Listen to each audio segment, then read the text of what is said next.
সুপ্রিয় শিক্ষার্থীরা, সবাইকে স্বাগত জানাচ্ছি আজকের ক্লাসে। আশা করছি সবাই সুস্থ আছো, নিরাপদে আছো। গত দুইটা ক্লাসের ধারাবাহিকতায় আমরা রাসায়নিক বন্ধনের আরেকটি অংশ নিয়ে আজকের ক্লাস শুরু করব। অর্থাৎ আমরা পড়ছিলাম রসায়ন প্রথম পত্রের তৃতীয় অধ্যায়, মৌলের পর্যায় বৃত্ত ধর্ম ও রাসায়নিক বন্ধন। এই অধ্যায়ের রাসায়নিক বন্ধন অংশ আমি গত দুইটা ক্লাসে হাইড্রোজেন বন্ধন এবং ফাজানের নীতি, পোলার আয়ন, এই বিষয়গুলো নিয়ে আলোচনা করেছি। আশা করি ক্লাস দুইটা মনোযোগ দিয়ে দেখেছো এবং যে কাজগুলো দিয়েছিলাম সেই কাজগুলো করেছো এবং বইগুলো থেকে ওই অংশগুলো একটু রিডিং পড়বে তোমার জন্য, যদি আরও কিছু জানার থাকে। এবং সেই সম্পর্কিত কোনো সমস্যা বা কোনো টপিকে বুঝতে সমস্যা হলে আমি বারবার বলেছি অবশ্যই আমাদেরকে জানাবে। তো আজকে আমরা অরবিটালের অধিক্রমণ, সিগমা বন্ধন, পাই বন্ধন এবং সংকরায়ন কেন প্রয়োজন এই বিষয়টা আমরা ব্যাখ্যা করব। তো প্রথমেই আসো আমরা, যদিও দ্বিতীয় অধ্যায়ে আমরা এসপিডিএফ অরবিটালগুলো সম্পর্কে আমরা ধারণা নিয়েছি।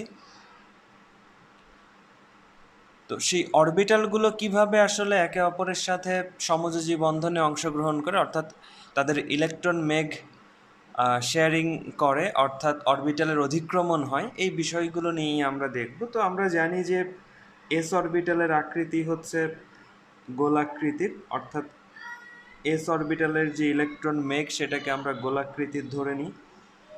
এবং পি অরবিটাল হলো এরকম ডাম্বেল আকৃতির। ডাম্বেল বলতে উপরে স্ফীত অংশ, নিচে স্ফীত অংশ, মাঝখানে ইলেকট্রন ঘনত্ব কম, এই জন্য এটাকে আমরা ডাম্বেল আকৃতির মনে করি।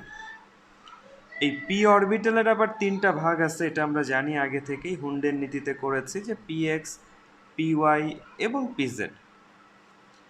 তো এই অরবিটালগুলোর যদি আমরা একটু চিত্র আঁকার চেষ্টা করি, সেটা হচ্ছে, এটা যদি এক্স অক্ষ ধরি তাহলে এক্স অক্ষ বরাবর যদি পি অরবিটালের অবস্থান হয় সেটাকে আমরা পি এক্স অরবিটাল বলি। যদি ওয়াই অক্ষ বরাবর অবস্থান হয় সেটাকে আমরা পি ওয়াই বলবো। অনুরূপভাবে জেড অক্ষ বরাবর যদি অবস্থান হয় সেটাকে আমরা পি জেড বলবো। আমরা জানি যে কোনো বস্তুর থ্রি ডাইমেনশনাল অবস্থানের জন্য আমাদের তিনটা অক্ষ প্রয়োজন, P X, X Y Z. তো সেইভাবে পি অরবিটালগুলো বিভিন্ন অক্ষ বরাবর অবস্থান করতে পারে। তো পি এর ক্ষেত্রে তিনটা অক্ষ বরাবর, আমরা জানি ডি এর এরকম 5টা অরবিটাল আছে, ডি উপশক্তি স্তরের। আমরা জানি এফ এর 7টা অরবিটাল আছে। তো ওই চিত্রগুলো আমাদের ইন্টারমিডিয়েট সিলেবাসের জন্য লাগবে না, ডি অরবিটাল বা এফ অরবিটালের যে চিত্রগুলো, আমাদের পি এরগুলো জানলেই হবে। তবে সংকরায়নের ক্ষেত্রে আমরা এস, পি এবং তার সাথে ডি, এই তিনটা অরবিটাল মিলে যে বিভিন্ন সংকরায়ন হয় সেই সংকরায়নগুলোই আমরা আলোচনা করব। এখন আসো, অরবিটালের অধিক্রমণ বলতে আমরা কি বুঝি? অধিক্রমণ মানে এটা কিছুটা, ধরো দুইটা এস অরবিটাল যদি অধিক্রমণ হয়, আমরা 9-10-এ আমাদের কিছুটা এরকম চিত্র ছিল। সেটা হচ্ছে বিভিন্ন কক্ষপথের শেষ কক্ষপথের ইলেকট্রনগুলো আমরা অধিক্রমণের মাধ্যমে আমরা সমযোজী বন্ধনের এরকম চিত্র, আমি সহজটাই দেখাইলাম। হাইড্রোজেন, যে হাইড্রোজেনের একটা ইলেকট্রন এবং দুইটা হাইড্রোজেনের উভয় পক্ষ থেকে একটা একটা করে ইলেকট্রন দিয়ে তাদের মধ্যবর্তী স্থানে যে ইলেকট্রন শেয়ারিংটা, তাহলে শেয়ারিংয়ের কারণে যে সেট অর্থাৎ ম্যাথের ভাষায় যদি বলি ইন্টারসেকশন, তো সেটার যে কমন অংশের সৃষ্টি হচ্ছে এটাকে আমরা অধিক্রমণ বলি। এখন এই অধিক্রমণ বিভিন্নভাবে হতে পারে, অর্থাৎ এস অরবিটাল, পি অরবিটাল বা ডি অরবিটাল সমূহের নিজেদের মাঝে অথবা একটার সাথে অন্য অরবিটালের এইভাবে ইলেকট্রন মেঘের যে শেয়ারিং, এবং এই শেয়ারিংয়ের কারণে বিভিন্ন প্রকার সমযোজী বন্ধন গঠিত হয়। তো বিভিন্ন প্রকার সমযোজী বন্ধন নিয়ে আমরা আলোচনা করব। সাধারণত আমরা দেখি যে অধিক্রমণ দুইভাবে ঘটে, অর্থাৎ সমযোজী বন্ধনের যদি আমরা শ্রেণী বিভাগ করি তাহলে দুইটা বন্ধন পাবো। একটা হচ্ছে সিগমা বন্ধন, নামগুলো হয়তো তোমরা শুনে থাকবে, সিগমা বন্ধন। এবং 2 নম্বরে আমরা পাবো সেটা হচ্ছে পাই বন্ধন।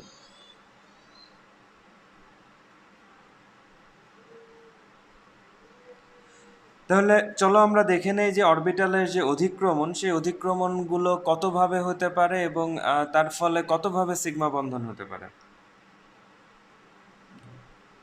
তো 1 নম্বরে যদি আমরা সিগমাতে যাই, যে সিগমা বন্ধনটা কতভাবে হইতে পারে, দেখো দুইটা এস অরবিটাল, যদি এস অরবিটালের আকৃতি, অক্ষ না আঁকলেও সমস্যা নেই, দুইটা গোলাকৃতি। তো এস অরবিটাল যদি এইভাবে অধিক্রমণ হয় একটা এস এর সাথে আরেকটা এস, মাঝখানে এটা দিতে হবে না, এটা সিগমা বন্ধন।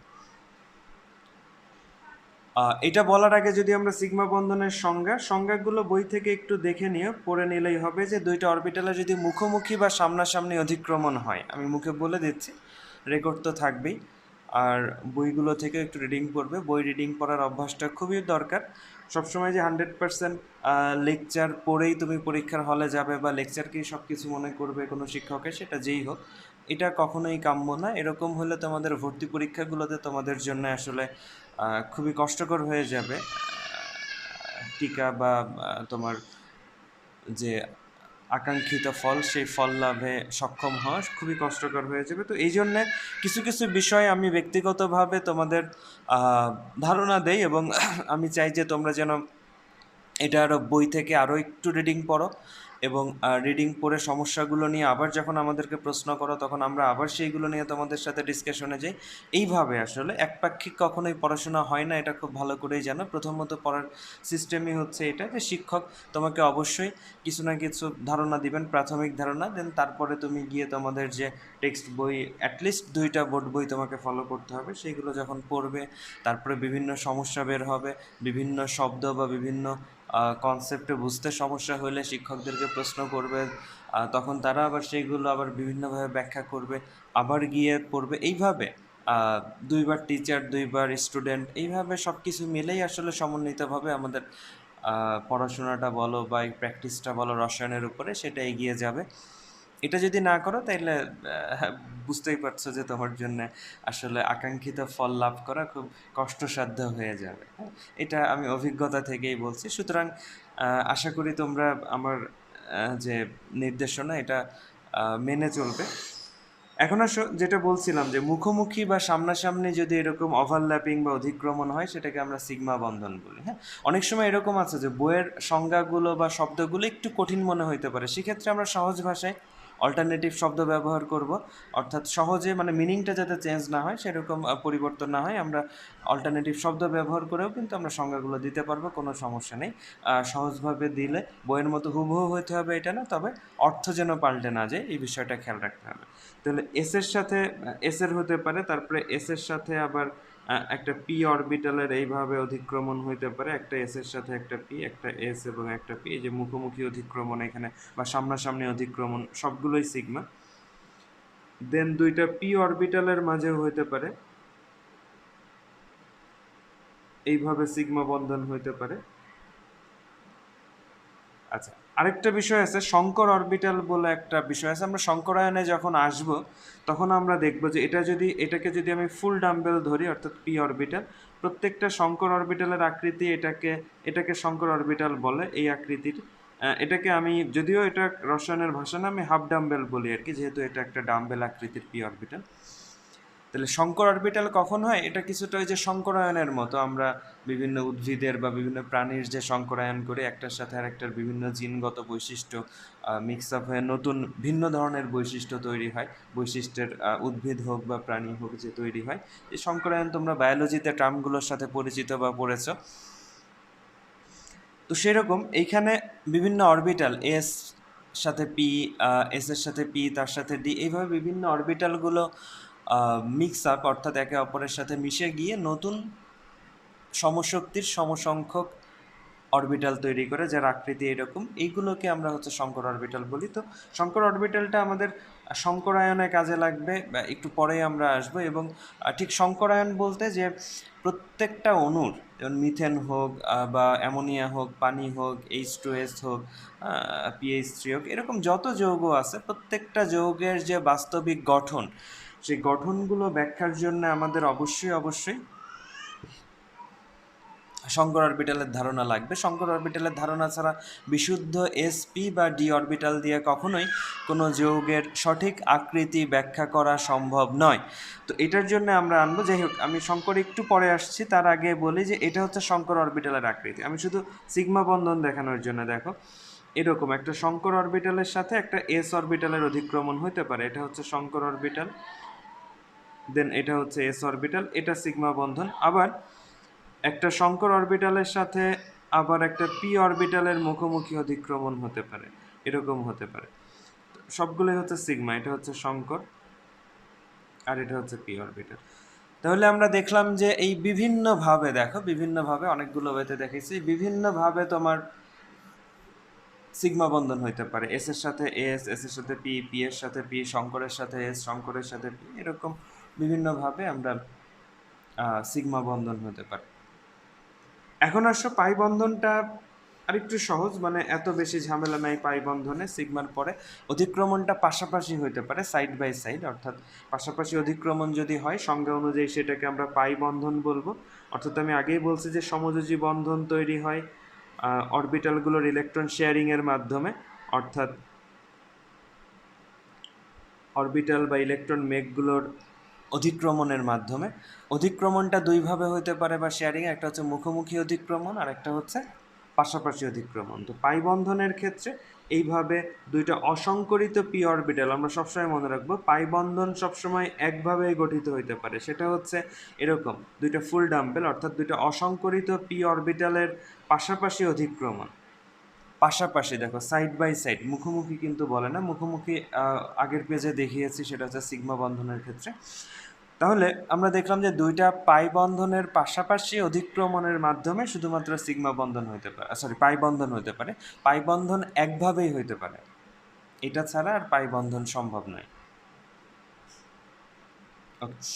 এখন আসো এই যে যে বিভিন্ন বিশুদ্ধ অরবিটালগুলো, এই অরবিটালগুলো দিয়ে যদি আমরা সংকরায়ন ব্যাখ্যা করতে যাই বা তাহলে বিষয়টা কেমন হবে, আমি একটু আগেই বলেছি যে বিভিন্ন বিশুদ্ধ অরবিটাল, অর্থাৎ এস, এস এর সাথে পি মিলতে পারে, আবার এস এর সাথে পি, তার সাথে ডি, এভাবে মিলতে পারে বিভিন্ন, একটা এস একটা পি, একটা এস দুইটা পি, একটা এস তিনটা পি, এভাবে বিভিন্ন অরবিটালগুলো মিশ্রিত হয়ে নতুন সমশক্তির সমসংখ্যক।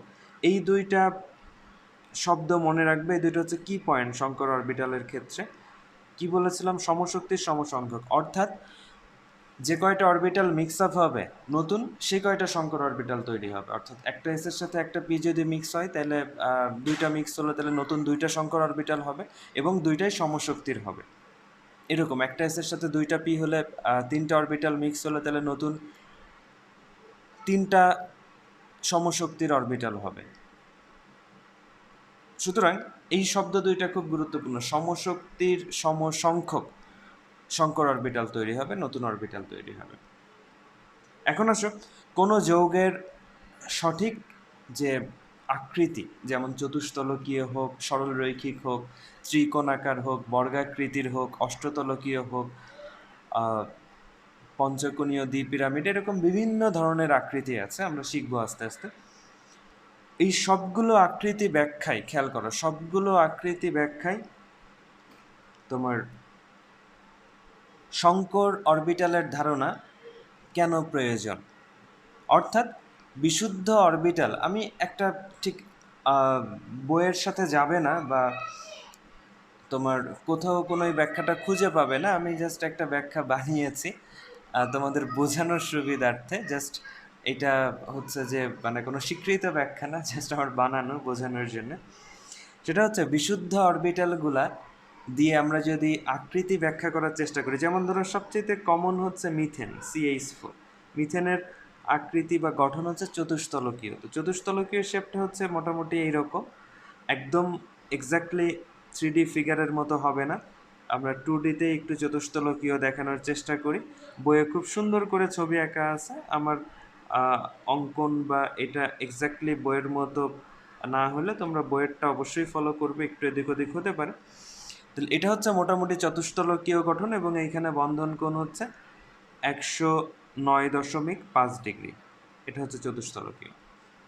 এখন যদি মিথেনের গঠন আমরা ব্যাখ্যা করি, দেখো কার্বন সবসময় উত্তেজিত অবস্থায়, কার্বনের যোজনী হচ্ছে 4, কার্বনের চতুর্যোজ্যতেই অধিকাংশ ক্ষেত্রে ব্যবহৃত হয়, 2s1 2p x1 2p y1 2p z1।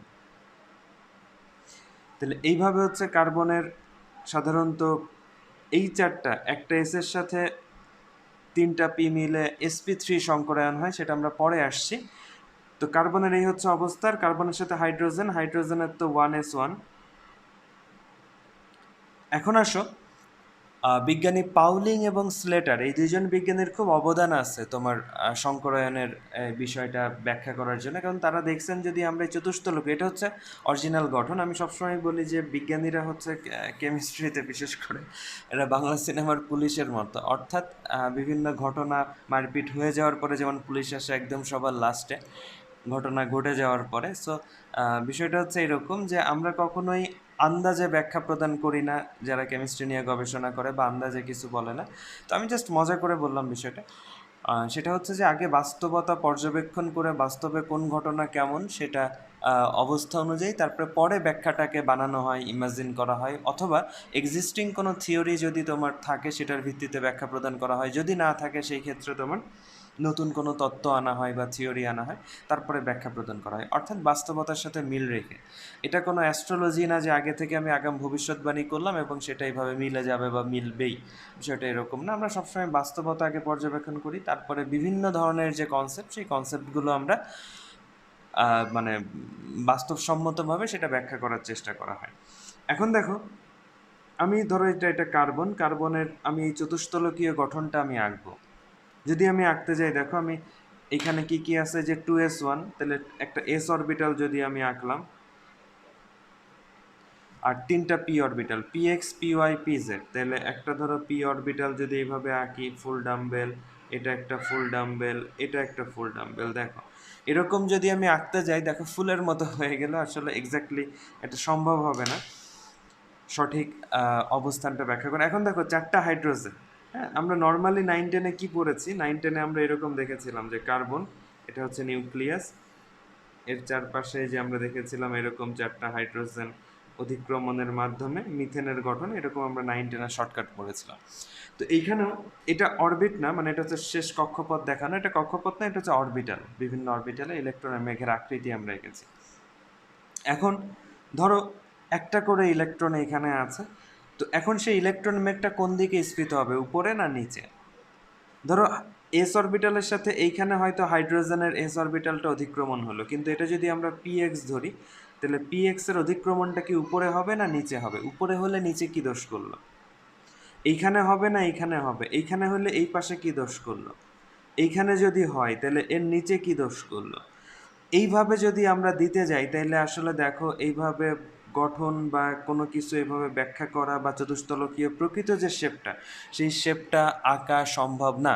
অর্থাৎ আমি আবারও বলছি, ব্যাখ্যাটা জাস্ট আমি এই চিত্রটা, এটা হচ্ছে জাস্ট বানানো আর কি তোমাদের বোঝানোর সুবিধার্থে, যে একটা কার্বনের চারপাশে যদি আমি এইভাবে বিশুদ্ধ অরবিটালগুলোর স্বাভাবিক আকৃতি এইভাবে আঁকার চেষ্টা করি বা আঁকি, তাহলে সেই ক্ষেত্রে কোনোভাবেই আমি সঠিক গঠন ব্যাখ্যা করতে পারবো না। তাহলে সঠিক গঠন ব্যাখ্যার জন্য কি করা হলো, ওই যে বললাম বিজ্ঞানী পাউলিং এবং স্লেটার তারা বলল যে না, এই বিশুদ্ধ অরবিটালগুলো আসলে অধিক্রমণে অংশগ্রহণ করে না কেন্দ্রীয় পরমাণুর।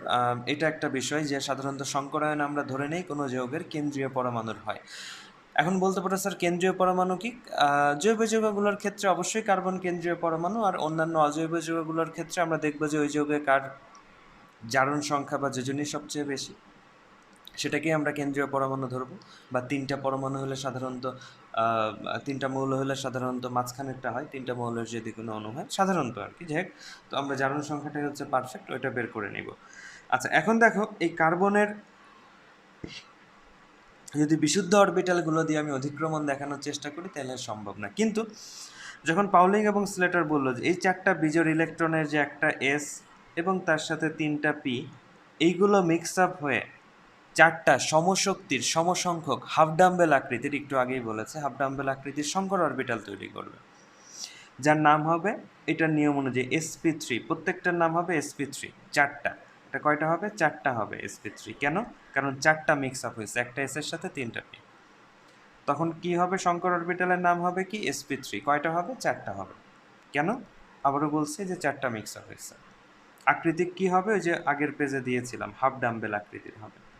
সুতরাং একটা এস, একটা পি বা দুইটা পি, তিনটা পি, যাই হোক বা তার সাথে ডি থাক, সবসময় সংকর অরবিটালের আকৃতি হাফ ডাম্বেল হবে। তবে এখানে কথা আছে, হাফ ডাম্বেলটা সবসময় হাফ ডাম্বেল শেপ হবে, কিন্তু এটার সাইজ সবসময় একরকম হবে না, এটা এসপি এর রেশিওর উপর ডিপেন্ড করবে, এটা আমরা পরে ব্যাখ্যা করব।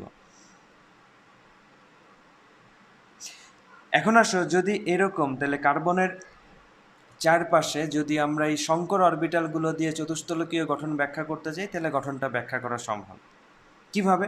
যেহেতু এই 4টা বিজোড় ইলেকট্রন শেষ কক্ষপথের দিয়ে তোমার 4টা হাফ ডাম্বেল হলো, তার মানে দেখো এই একটা হাফ ডাম্বেলই হচ্ছে একটা শঙ্কর অরবিটাল sp3, একটা হাফ ডাম্বেলই হচ্ছে একটা শঙ্কর অরবিটাল। দেখো এইভাবে 4টা শঙ্কর অরবিটাল যদি আমরা চারপাশে আঁকি, যেভাবে আমরা বিশুদ্ধ অরবিটালগুলো আঁকার চেষ্টা করেছিলাম, 4টা একই শেপের হবে। আমি জাস্ট 2D-তে তো আঁকা সম্ভব না কলম দিয়ে আঁকছি, সো বইয়ের চিত্রগুলোই, মিথেনের চিত্র প্রত্যেকটা বইয়ে আছে, বা আমি যে শঙ্কর অরবিটালগুলো করবো প্রত্যেকটা বইয়ে চিত্রগুলো দেওয়া আছে, অবশ্যই বইয়ের চিত্রগুলো ফলো করবে।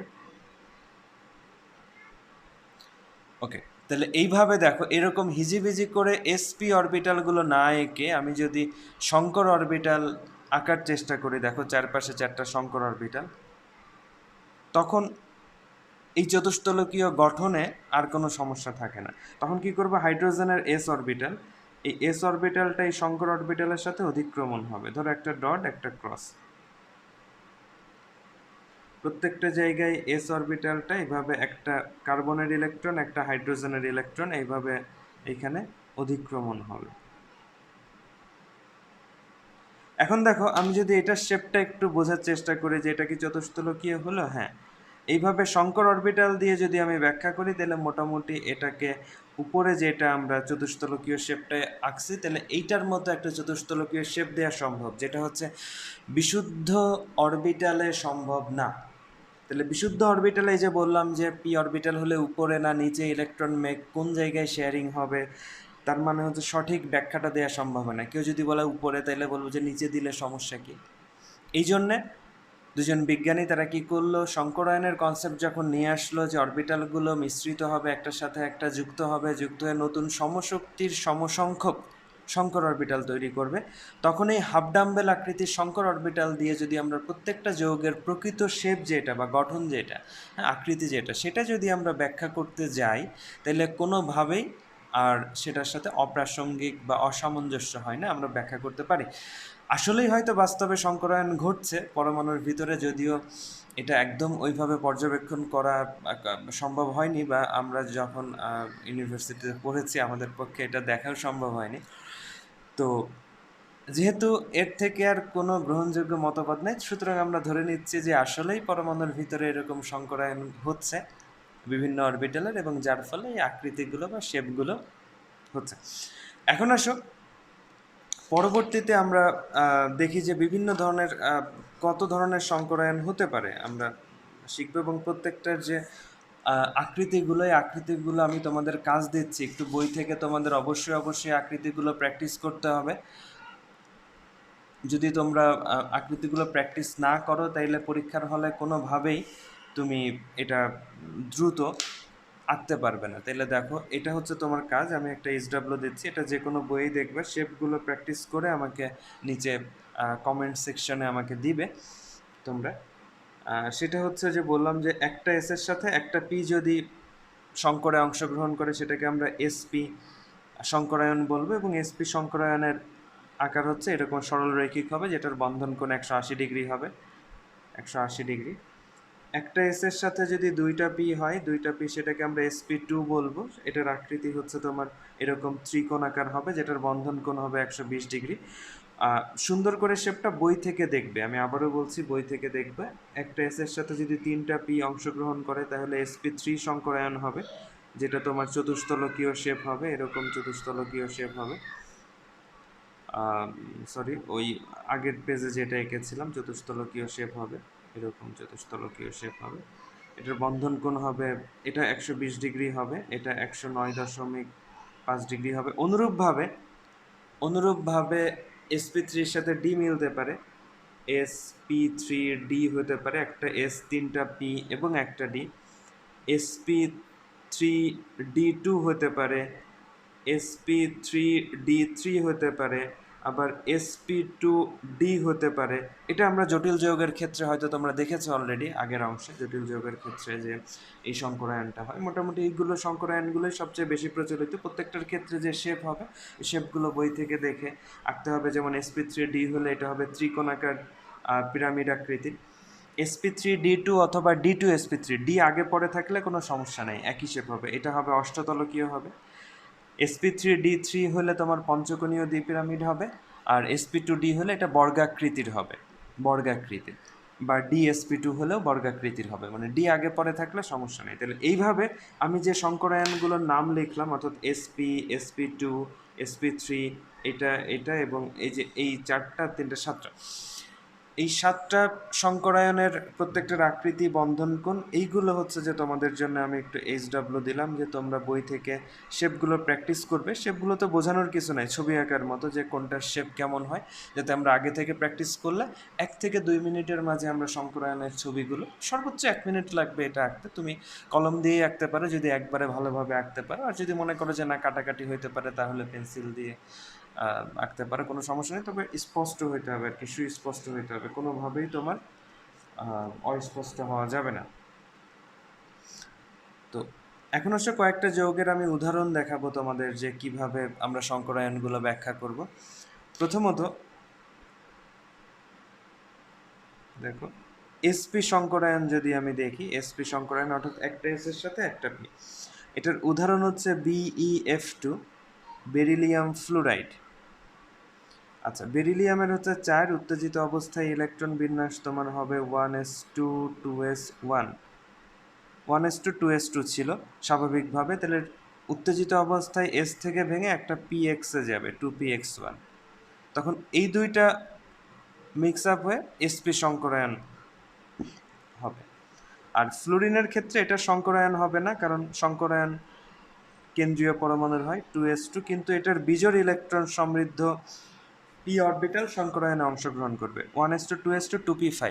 তাহলে হুন্ডের নীতিতে যদি আমি 2p5 এর ইলেকট্রন বিন্যাস করি, তাহলে কি হবে? 2px2 2py2 2pz1, এটা হুন্ডের নীতি, আশা করি তোমরা এটা জানো। তাহলে সংকরায়নে কে অংশগ্রহণ, অধিক্রমণে এই বিজোড় ইলেকট্রনগুলোই সমযোজী বন্ধনে অংশগ্রহণ করে, কারণ সমযোজী বন্ধনের জন্য উভয় পক্ষ থেকে একটা করে ইলেকট্রন যায়। তো বিজোড় ইলেকট্রনগুলো অংশগ্রহণ করে, জোড় ইলেকট্রনগুলো এটাতে অংশগ্রহণ করতে পারে না। জোড় ইলেকট্রনগুলো অংশগ্রহণ করে সন্নিবেশ বন্ধনে। ওকে, তাহলে দেখো, বেরিলিয়ামের যেহেতু এসপি সংকরায়ন মানে কি হবে? কয়টা হাফ ডাম্বেল হবে, কয়টা সংকর অরবিটাল হবে? 2টা। এই যে দেখো, দুই পাশে আমরা 2টা হাফ ডাম্বেল আঁকবো এবং ভিতরে ছোট্ট করে এসপি এভাবে লিখে দিবে। যদি লিখে না দাও, তোমার মার্কস অবশ্যই আমি কেটে নিব। কেন লিখে দিতে হবে সেটা আস্তে আস্তে আরও কিছু উদাহরণ দেখলে পরে আমি ব্যাখ্যা করবো, এখন বললে বুঝবে না। আচ্ছা, এখন এটার সাথে ফ্লুরিনের ফ্লুরিনের পি অরবিটালের অধিক্রমণ হলো, তাহলে PZ মূলত এখানে অধিক্রমণ হলো। ভিতরে ডট ক্রস দেয়া থেকে দুই দিকে তীর চিহ্ন দেওয়াটা আরও আধুনিক, বেটার। এখন ফ্লুরিনের যে অংশটা, যেহেতু একটা ইলেকট্রন, তাইলে ডাম্বেল আকৃতির এক পাশে হচ্ছে তোমার এরকম স্ফীত অংশ থাকবে। আচ্ছা, ফুল ডাম্বেল তো আমরা জানি যে এটা হচ্ছে ফুল ডাম্বেল, হ্যাঁ, কিন্তু যেহেতু ইলেকট্রন এক পাশে আছে, সুতরাং আরেক পাশে আমরা ছোট্ট করে দিব, এই পাশে ইলেকট্রন মেঘের ঘনত্ব কম, মানে নাই বললেই চলে। এক পাশে যে পাশে ইলেকট্রন মেঘের ঘনত্ব, সেই পাশে হচ্ছে তোমার অধিক্রমণটা হলো, আরেক পাশে হলো না। তাহলে দুই পাশেই ফুল দেওয়া যাবে না, কারণ দুই পাশে ইলেকট্রন মেঘের ঘনত্ব নাই, কিন্তু আবার এই পাশে দিতে হবে। তুমি বলতে পারো স্যার, তাইলে এই পাশটা দিলেই হয়তো আরেক পাশ কি দেওয়ার দরকার নাই, এই পাশে ছোট্ট হলেও দিতে হবে। কেন দিতে হবে? কারণ আমি যদি শুধু এইটুকু আঁকতাম, তাহলে এটাও হাফ ডাম্বেল শেপ হয়ে যেত, তাহলে এটাও মনে হইতো শঙ্কর অরবিটাল, অর্থাৎ মনে হইতে পারতো যে ফ্লুরিনেরও বোধহয় সংকরায়ন হয়েছে, কিন্তু ফ্লুরিনের সংকরায়ন হয়নি। তাহলে এই জন্য এই পাশে আমি ছোট্ট করে দিলাম, কি জন্যে? সেটা হচ্ছে শেপটা বোঝানোর জন্য, যে না, এটা একটা বিশুদ্ধ পি অরবিটাল। সুতরাং এই যে দেখো, সরলরৈখিক গঠন হলো। তাহলে বেরিলিয়াম তার সাথে ফ্লুরাইড, এই যে এটার বন্ধন কোণ 180 ডিগ্রি। আচ্ছা, আজকের সর্বশেষ সেটা হচ্ছে যে sp2 সংকরায়ন যদি একটা উদাহরণ দেখাইতে চাই, sp2 সংকরায়ন, এটা হচ্ছে অনুরূপভাবে BF3, এটা দেখানো যাবে। সো বোরনের হচ্ছে উত্তেজিত অবস্থায় 1s2 2s1 2px1 2py1, তাহলে এই 3টা বিজোড় ইলেকট্রন, একটা এস এবং 2টা পি, তারা নিজেদের মাঝে অধিক্রমণ করে sp2 সংকরায়ন হয়। এসপি যেহেতু একটা এস এবং দুইটা পি, অর্থাৎ তিনটা অরবিটালের সংকরায়ন মানে মিক্স আপ হয়েছে, সুতরাং নতুন তিনটা হাফ ডাম্বেল বা তিনটা সংকর অরবিটাল তৈরি হবে। আর ফ্লুরিনের বরাবরের মতো এইখানে যেটা ইলেকট্রন বিন্যাস দিয়েছি এটা এখানে লিখবে যে এখানে এই PZ1 এটা হচ্ছে তোমার বিজোড় ইলেকট্রন, এই বিজোড় ইলেকট্রনটাই হচ্ছে অধিক্রমণ হবে বা শেয়ারিং হবে। তাহলে এটার সাথে যদি এইভাবে আমরা তিনটা হাফ ডাম্বেল এইভাবে আঁকি, দেখো প্রত্যেকটার ভিতরে আমি ছোট্ট করে SP2 লিখে দিতে হবে। তুমি আরো বড় চিত্র আঁকবো, পরীক্ষার খাতায় তো আরো বড় পেজ নিলেও সমস্যা নেই।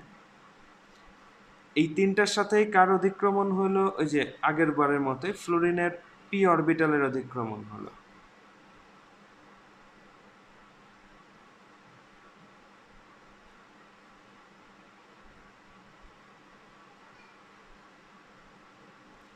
তাহলে বোরনের সাথে দেখো এইখানে একটা, এইখানে একটা, এইখানে একটা, তিনটা ফ্লোরিন এইভাবে যুক্ত হলো, এবং এই তিনটা ফ্লোরিন এটা হচ্ছে BF3, এটাকে যদি আমরা ডট ডট দিয়ে যুক্ত করি তাহলে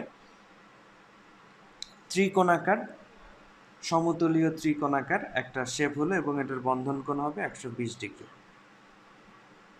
সুতরাং দেখো এইভাবে SP2 সংকরায়নের একটা উদাহরণ দিলাম, এরকম আরও উদাহরণ আছে, BF3, BCl3, এরকম আরও কিছু উদাহরণ আছে, বইগুলো থেকে এরকম খুঁজে বের করবে প্রত্যেকটা সংকরায়নে।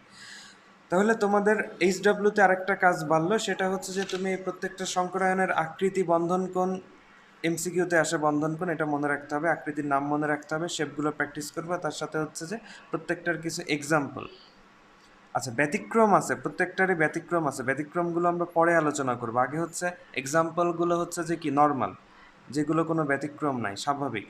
তাহলে এই স্বাভাবিকগুলো আমরা হচ্ছে যে আগে একটু খুঁজে বের করব যে এসপির কয়টা, এগুলো তোমাকে আগে থেকে পরিচিত যেগুলো বইয়ে দেয়া আছে ওইগুলোর ভিতর থেকেই আসবে, নতুন আন্দাজে বা বানায় কিছু দিবে না যেটা বইয়ে নাই। আর সব বইয়ে মোটামুটি কমন কিছু সংকরায়নের উদাহরণ দেয়া আছে, বইয়ে যেগুলো আছে ধারণা করা যায় বা আমরা যতটুকু অভিজ্ঞতা বলে এর ভিতর থেকেই আসবে, সুতরাং এটা নিয়ে টেনশনের কিছু নাই তোমার। তোমার কাজ হচ্ছে যেটা বললাম, আবারও বলছি যে SP, SP2, SP3 এবং এই যে চারটা যে টোটাল 7টা আছে, প্রত্যেকের হচ্ছে যে তোমার শেপটা কী হবে, বন্ধন কোণ কী হবে, এগুলো প্র্যাকটিস করা, তার সাথে শুধু উদাহরণগুলো তুমি একটু শিখে রাখবে। শিখে বলতে যে একটা খাতায় ছোট্ট করে পাশে SPর এই উদাহরণ, মানে বই থেকে দুইটা বই মিলে যতগুলো পারো আর কি উদাহরণ দেওয়া আছে, যে কোনো দুইটা বই বা তোমাদেরকে যে দুইটা বই দিয়েছি এই দুইটা বই থেকে দেখার পরে তুমি পাশে উদাহরণগুলো লিখে রাখবে, এবং আমি একটা দুইটা করে দেখাই দিব, বাকিগুলো তোমরা প্র্যাকটিস করবে, আমাকে দেখাবে যে স্যার দেখেন তো এটা ঠিক আছে কিনা, অরবিটালের চিত্র বা এটার এই সংকরায়ন এটা ঠিক আছে কিনা। আশা করি আমি কি বলতে চাচ্ছি বা কি কাজ দিলাম সেটা বুঝতে পেরেছ। এইভাবে তোমরা যদি আমার কথা শুনে কাজগুলো করো তাহলে অবশ্যই অবশ্যই সংকরায়ন থেকে তোমার কোনো প্রশ্ন কেউ আটকাইতে পারবে না, কারণ হচ্ছে সংকরায়ন থেকে অবশ্যই অবশ্যই একসেট প্রশ্ন হয়। এটা আমি সামনের যে কোনো পরীক্ষাতেও করব, বোর্ডেও সাধারণত সংকরায়ন মিস যায় না, 80% ক্ষেত্রে সংকরায়ন থেকে প্রশ্ন হয়, তার মানে বুঝতেই পারছো কত গুরুত্বপূর্ণ। তো আশা করি আমার কথা শুনবে এবং গাইডলাইনগুলো ফলো করবে। সো আজকে এই পর্যন্তই, নেক্সট দিন আমরা আরও উদাহরণ করব, অন্যান্য সংকরায়নের উদাহরণ করব। তো সেই প্রত্যাশা করে আজকে শেষ করছি।